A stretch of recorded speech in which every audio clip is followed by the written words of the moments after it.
Uang seberat 7 ton lenyap tanpa suara.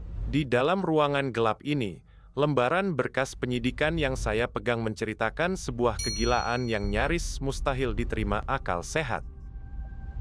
Kita tidak sedang berbicara tentang peretas komputer yang menekan tombol dari balik layar hangat, atau sekelompok pria bertopeng yang berteriak histeris menodongkan senjata di lobi bank. Ini adalah kisah tentang keringat, tanah basah, kalkulasi matematika yang presisi, dan kesunyian yang mematikan.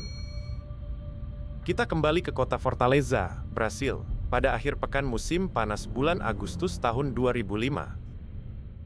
Banco Central do Brasil berdiri kokoh di sudut jalan yang sibuk, dijaga oleh dinding beton tebal, sensor seismik modern, kamera pengawas di setiap sudut, dan brankas rahasia yang diklaim sebagai salah satu yang paling aman di seluruh Amerika Selatan. Di dalam brankas itu, tersimpan tumpukan uang kertas pecahan 50 rial yang tidak terdaftar secara berurutan.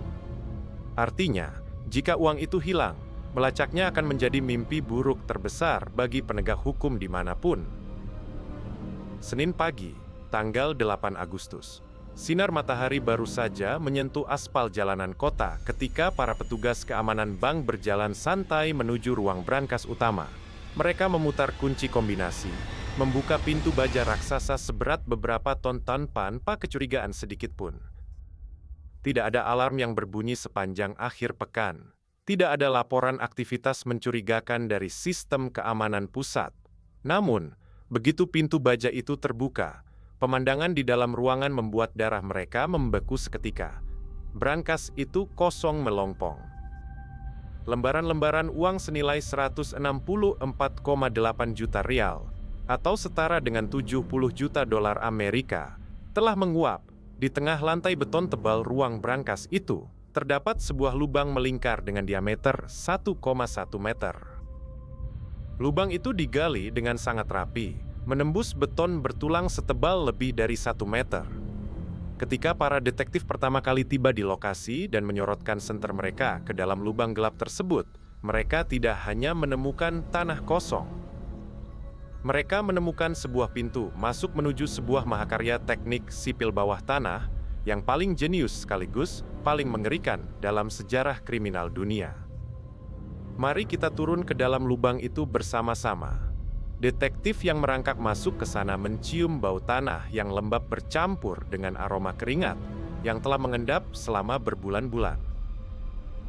Di kedalaman 4 meter di bawah tanah, lubang vertikal itu berbelok secara horizontal, membentuk sebuah terowongan sepanjang 78 meter. Terowongan ini tidak dibuat dengan asal-asalan. Dinding-dinding tanahnya dilapisi oleh tiang penyangga kayu yang kokoh agar tidak runtuh akibat beban jalan raya di atasnya. Seluruh permukaan terowongan dilapisi oleh lembaran plastik tebal untuk mencegah rembesan air bawah tanah dan menjaga agar udara di dalamnya tidak terlalu lembab. Di sepanjang langit-langit terowongan, kabel-kabel listrik terbentang rapi, menyuplai daya untuk lampu-lampu penerangan yang dipasang setiap beberapa meter. Tidak hanya itu, para perampok ini memasang sistem ventilasi udara buatan yang dihubungkan dengan mesin pendingin udara di permukaan untuk memastikan para penggali tidak kehabisan oksigen saat bekerja di kegelapan bawah tanah. Mereka bahkan memasang jalur rel mini lengkap dengan kereta kayu kecil untuk mengangkut tanah galian keluar, dan tentu saja untuk mengangkut bertonton uang masuk ke dalam terowongan tanpa perlu membuang energi berlebih. Bagaimana mungkin sebuah terowongan sepanjang hampir 80 meter bisa digali tepat di bawah salah satu jalan raya paling sibuk di kota Fortaleza tanpa ada satupun orang yang menyadarinya? Jawabannya terletak pada sebuah taktik penyamaran yang sangat dingin. 3 bulan sebelum hari perampokan, sekelompok pria menyewa sebuah rumah toko berukuran sedang yang terletak tepat 1 blok dari gedung Banco Central.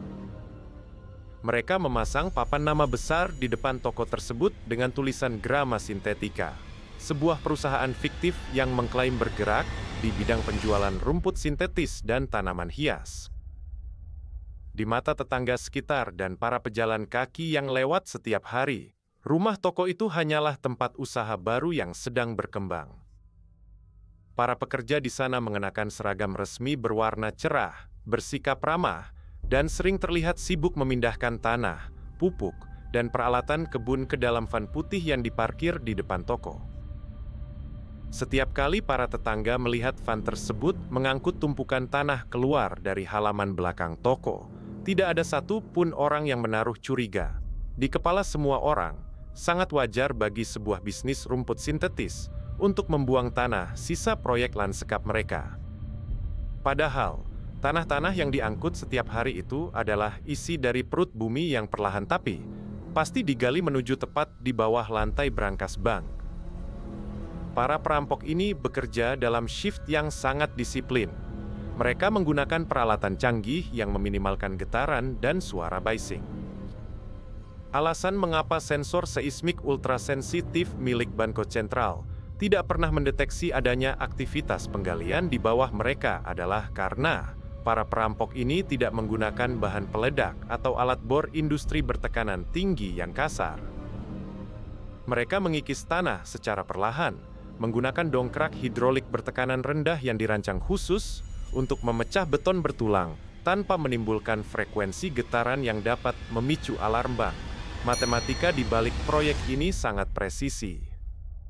Mereka harus menghitung kemiringan tanah, menghindari pipa air bawah tanah kota, kabel serat optik bertegangan tinggi, dan sistem pembuangan limbah raksasa yang melintasi jalur tersebut.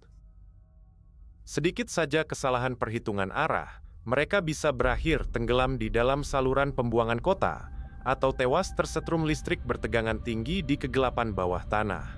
Namun, kalkulasi mereka sempurna. Mereka berhasil menembus lantai brankas tepat di titik buta yang tidak terjangkau oleh kamera pengawas internal. Selama akhir pekan yang sunyi itu, saat seluruh kota Fortaleza sedang beristirahat, terowongan tersebut berubah menjadi jalur evakuasi uang terbesar di dunia.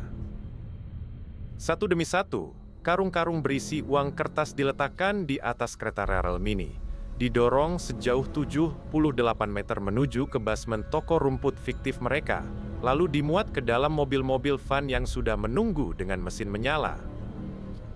Ketika hari Senin tiba dan polisi akhirnya menyadari apa yang terjadi, para pelaku telah memiliki waktu lebih dari 36 jam untuk menghilang ke berbagai penjuru Brasil, membawa serta hasil rampokan yang setara dengan berat 1 unit gajah dewasa. Namun, disinilah letak plot twist yang mengubah pencapaian jenius ini menjadi sebuah tragedi berdarah yang mengerikan. Perencanaan mereka untuk mencuri uang memang sempurna, namun mereka lupa merencanakan bagaimana cara hidup setelah memiliki uang sebanyak itu di negara dengan tingkat kriminalitas tinggi seperti Brasil.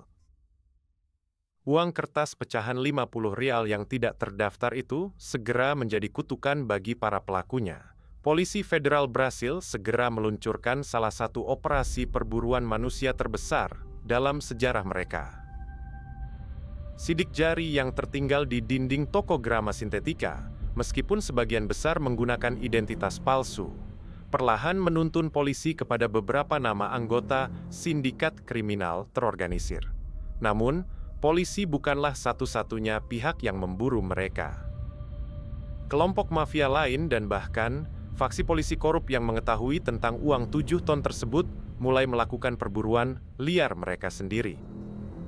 Satu persatu, para pelaku perampokan mulai diculik, bukan oleh hukum, melainkan oleh sesama kriminal yang menuntut bagian dari uang rampokan tersebut. Luis Ribeiro, salah satu otak di balik rekayasa terowongan itu, diculik beberapa minggu setelah perampokan dan tubuhnya ditemukan di pinggir jalan raya terpencil dengan luka tembak di kepala setelah keluarganya membayar tebusan jutaan dolar. Pelaku-pelaku lain mengalami nasib yang serupa, diculik, disiksa di gudang-gudang kosong untuk menunjukkan di mana sisa uang itu dikubur, lalu dihabisi tanpa belas kasihan.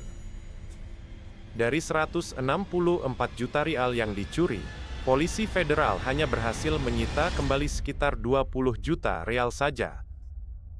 Sebagian besar uang tersebut menguap begitu saja, mengalir ke dalam rekening-rekening gelap di luar negeri, digunakan untuk menyuap aparat penegak hukum, atau terkubur di bawah tanah di tempat-tempat yang rahasianya ikut mati bersama dengan para penggali terowongan yang tewas mengenaskan.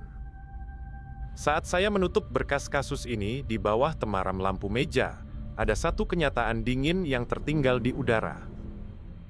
Terowongan bawah tanah itu kini telah ditimbun dengan beton padat oleh pemerintah Brasil untuk mencegah runtuhnya jalan raya di atasnya. Namun, legenda tentang bagaimana sekelompok pria biasa mampu menaklukkan sistem keamanan paling canggih di dunia hanya dengan menggunakan sekop plastik, lampu pijar, dan sistem matematika yang presisi akan selalu membayangi setiap brankas bank di seluruh dunia, meninggalkan kita dengan satu misteri besar tentang bagaimana